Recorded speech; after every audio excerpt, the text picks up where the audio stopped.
I'm Alli, and I'm here with Danny Peck, also known as Depp. We're at Appalachian Vintner, so we are surrounded by an awesome selection of wine and beer, but that's not what we're here to talk about. We're going to talk about Danny's new album that's about to come out, and he's going to have the release party on October 26th at BoBo Gallery. And yeah, so you are a really prolific musician. You put out a lot of projects, but this one has taken you about a year. Yeah. So is it just because it's really involved or evolved? What's going on? I knew, like, when I started working on this, that it was going to end up being a very personal album. And when I told myself from the get-go, was because I did have sort of a pattern of releasing things really quickly, and I think that was part of, like, a lack of discipline in a lot of ways, where I'll start on something and I'll get it to a point where I'm pretty happy with, and I'll move on to something new. But I told myself from the get-go that I really wanted to polish this up and just really dedicate myself over many months to these songs, and just pour myself into them and just to see, almost as sort of an exercise to myself, like, how far I can push these songs.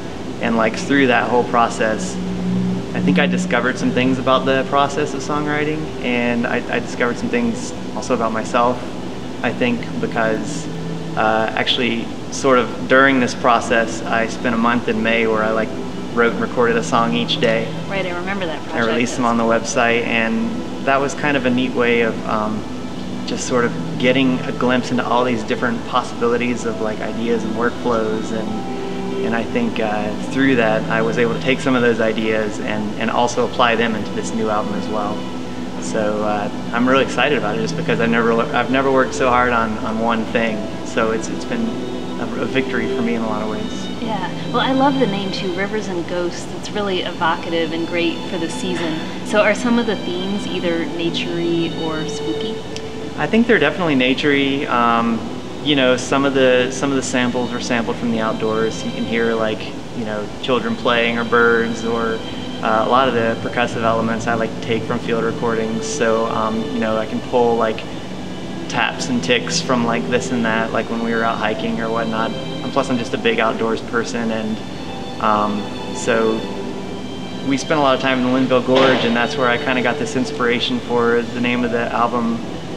Because it's such a lush and large and very vast and inspiring place, and very beautiful. And actually, that's kind of how I worked on the album art, was to take photos from the Linville Gorge and just sort of layer them on top of one another, and then change some transparency so that you can kind of has this sort of interesting little, like, fuzzy effect to it.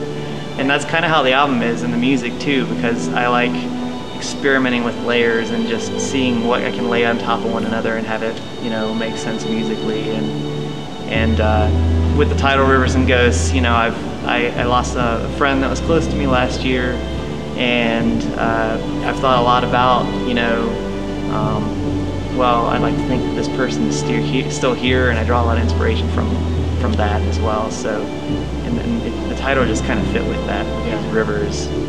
Very sweeping. A lot of the songs of mine sort of had this tendency toward, like, big epic climax and, like, big builds, and that's kind of how I feel about rivers and mountains, and they all seem so grand and epic, Yeah, I think it's great to have an epic title for an album anyway, because it does draw people in. I mean, I want to hear it just to kind of get the story.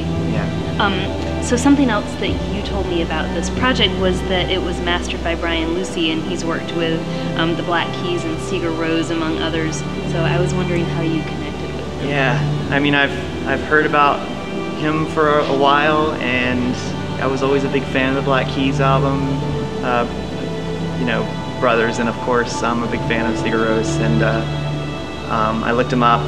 And he has a little website where he maintains Magic Garden mastering, and he, had an ability for, like, to contact him through the site, and so I just sent him an email kind of out of the blue. I'm like, I've admired you for a long time, and how would you feel about mastering an album for someone that's just, like, kind of underground and is kind of an unknown, and send him some samples from the album, and I'm amazed he wrote back like an hour later, and he's like, you know, I would love to be a part of mastering the album, and just you know, let's figure out how to make it work. So I just kind of went from there. I think it's great too that you picked Moogfest weekend as a time to release it, because it's like your own kind of local electronic music showcase happening at BoBo Gallery. So tell us a little bit about what we can expect from the show. Well, it's I kind of like the time slot. I scheduled a little earlier in the evening. It starts at 8 and it goes like for 2 hours, and I'm doing a solo set.